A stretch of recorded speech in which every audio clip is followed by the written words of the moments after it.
दोस्तों, आज की जो भगवान महात्मा बुद्ध की अनमोल विचार है वो है जिनके अंदर ये गुण होते हैं वो दुनिया को जीत सकता है। दोस्तों, ये दो गुण सीखते हैं एक कहानी के माध्यम से। उसके बाद स्वास्थ्य संबंधी जानकारी के बारे में जानेंगे, स्वास्थ्य से संबंधित ज्ञान अर्जित करेंगे। अगर आज आपने इस जानकारी को ले ली तो दोस्तों आज के बाद आपका शरीर कभी बीमार नहीं पड़ेगा।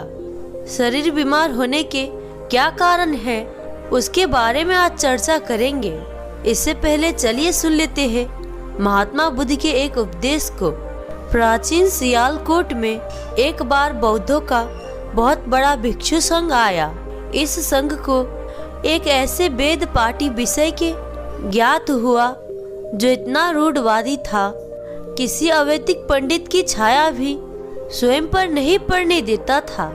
उसे सुधारने का पीड़ा एक भिक्षु ने उठाया। अगले दिन वो भिक्षु अपना भिक्षा पात्र लेकर ब्राह्मण के घर पहुंच गया और पूछा कि कुछ आहार पानी की सुविधा है। उसकी बात सुनकर घर के सभी लोग मौन रहे और उसकी ओर तृष्णा की दृष्टि से देखा। तभी भिक्षु वहां से लौट आया। भिक्षु दूसरे दिन फिर गया और वही प्रश्न दोहराया। इस बार में उसे चुप्पी और तिरस्कार का सामना करना पड़ा।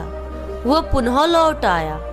एक दिन जब ब्राह्मण के घर पहुंचा तो ब्राह्मण वहां नहीं था। भिक्षु के नित्य आने जाने से उस ब्राह्मणी का मन पिघल गया। वो बोली, मैं तो तुम्हें आहार और पानी दे दूं, किंतु पंडित जी हमारे ऊपर नाराज होंगे, इसलिए मैं नहीं दे सकती। मेरी इच्छा तो है। भिक्षु ने कहा, कोई बात नहीं है, मैं अपना काम करता हूँ, तुम अपना काम करो। वापस लौटते हुए भिक्षु को ब्राह्मण मिल गया। उसने भिक्षु को खूब खरी खोटी सुनाई। तब भिक्षु ने कहा, इतने दिनों तक आपके घर से कुछ नहीं मिला, किंतु आज आपकी पत्नी ने नई शब्द दे दिया है, मतलब उसने कहा था कि नहीं दे सकते। भिक्षु ने कहा, अब किसी दिन हाँ भी मिल जाएगा। ब्राह्मण थोड़ा शांत हुआ और बोला, ये कर्म कब तक जारी रखोगे?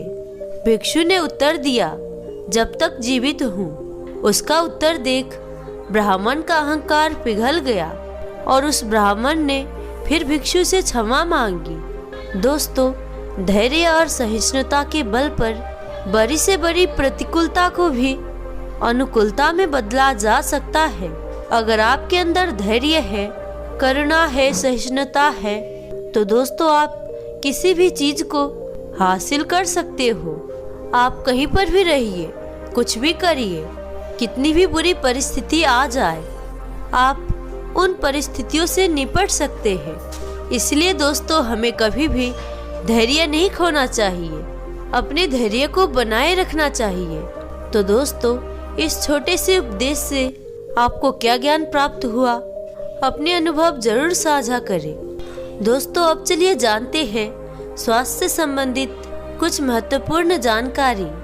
दोस्तों, आयुर्वेद के अंतर्गत स्वास्थ्य की जो परिभाषा बताई गई है उसमें 4 बिंदु प्रमुख रूप से कहे गए हैं।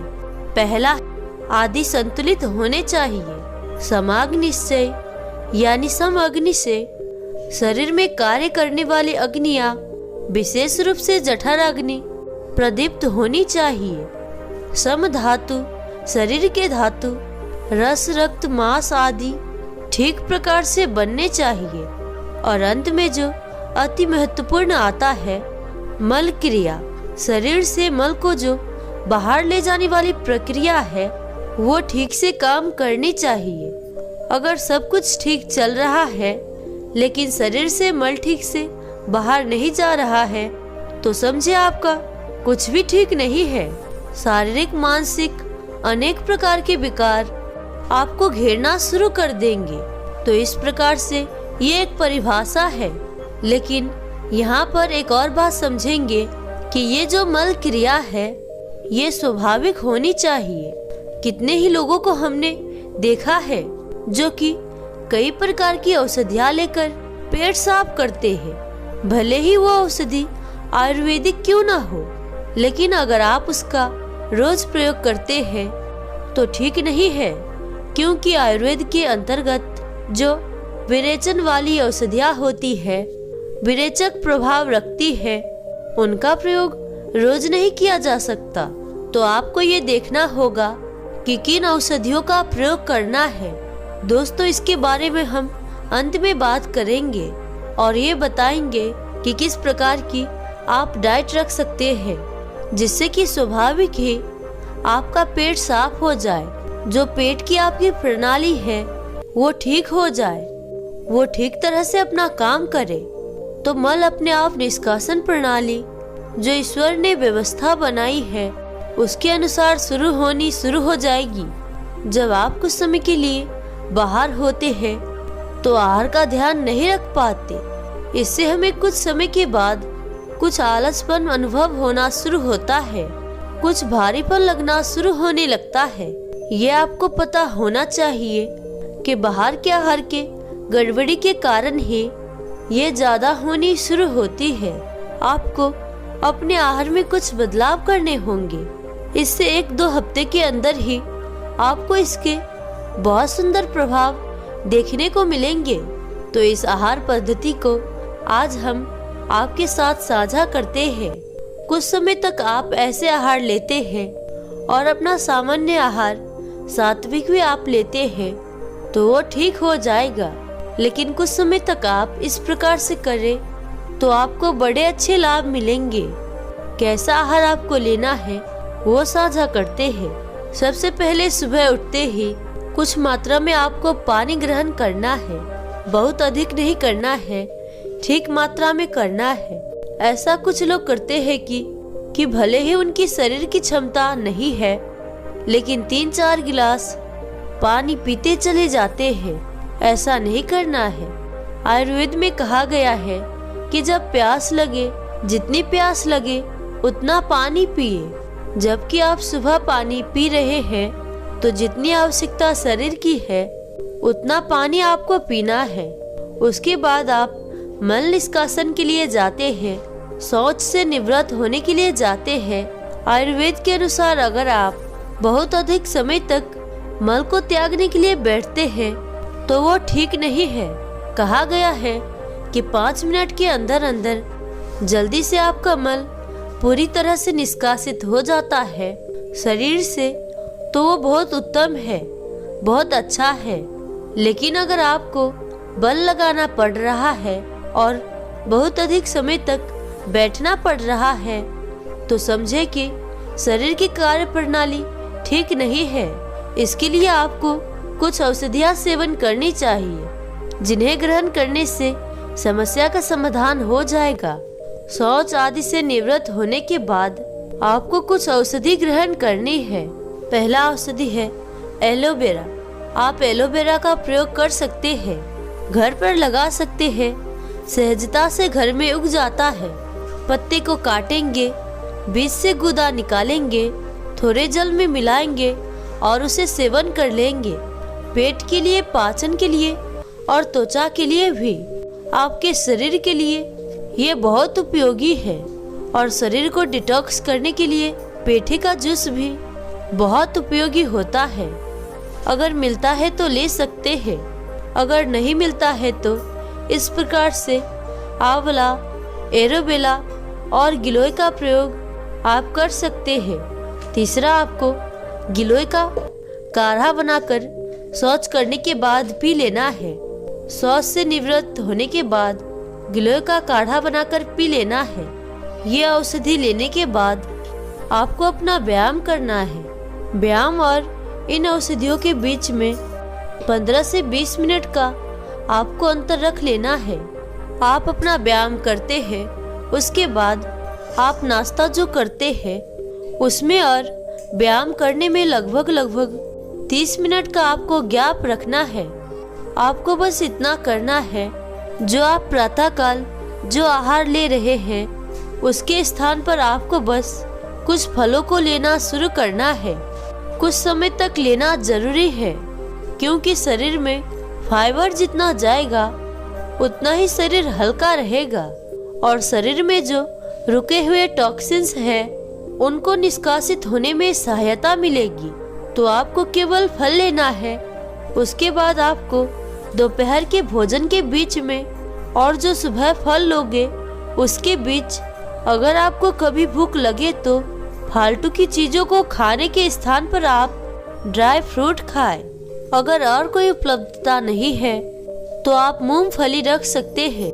मूंगफली आप खा सकते हैं या फिर काजू खा सकते हैं, बादाम खा सकते हैं, अखरोट खा सकते हैं या फिर आप मखाने थोड़े घी में तलकर वो आप खा सकते हैं। तो ऐसी चीज आपके पास खाने के विकल्प है। आप ये हेल्दी चीजें बीच में खा सकते हैं। दोपहर में आपको मिक्स आटे की रोटी खानी है, जैसे कि रागी, गेहूं, चना या फिर बाजरे के साथ आप गेहूं मिला सकते हैं। साथ में आप चावल ले, दाल ले और रोटी। इस प्रकार से ये जो एक पूर्ण आहार है ये आप दोपहर में ले सकते हैं। यहाँ पर ध्यान रखना है, आपको केवल एक ही समय आपको भोजन करना है। दोपहर में आपने भोजन किया, उसके बाद संध्या में 5 बजे के आसपास या 5 बजे से पहले फिर से आपको फल ले लेना है, क्योंकि सूर्यास्त होने के बाद या फिर देर में फल नहीं लेने होते हैं। आपको जल्दी 5 बजे के आसपास फल ले लेना है। उसके बाद सोने से 1 घंटा पूर्व कुछ मात्रा में आप दूध ले सकते हैं। तो इस प्रकार से आप देखें कि केवल एक ही समय अन्न खाया गया है। जो अन्न खाया गया है वो भी मिक्स करके खाया गया है। जो अन्न है, रागी है, बाजरा है, वो आंतों में चिपकते नहीं है, ये आंतों को साफ करते हैं। वहाँ पर फाइबर भी है, चावल भी है, सब्जी भी है। तो इस प्रकार से आप ये पूर्ण दोपहर का आहार लिया, बाकी फलों का सेवन अधिक किया और शरीर को हल्का रखा, कम मात्रा में भोजन किया और पानी अधिक पिया। अगर इस प्रकार से आप 1 महीना करते हैं तो आप देखेंगे शरीर में ऊर्जा बढ़ेगी, शरीर में एक ताजगी आएगी, आलस आपका समाप्त हो जाएगा। किसी को कॉन्स्टिपेशन है, समाप्त होना शुरू हो जाएगा।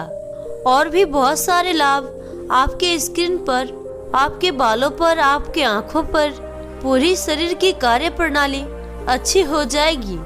यहाँ पर आपको एक और कार्य करना है। हफ्ते में 1 बार प्रातःकालीन उपवास, यानी कि सुबह आपको फल भी नहीं लेना है, केवल कुछ औषधि और व्यायाम करना, उसके बाद कुछ नहीं। इस प्रकार आप सुबह का समय रखते हैं तो अच्छा समय शरीर को मिलता है, क्योंकि संध्या के समय आप फिर पूरी रात कुछ नहीं लिया और सुबह कुछ नहीं लिया, तो एक लंबा समय मिल गया शरीर को अपने आप को साफ करने का।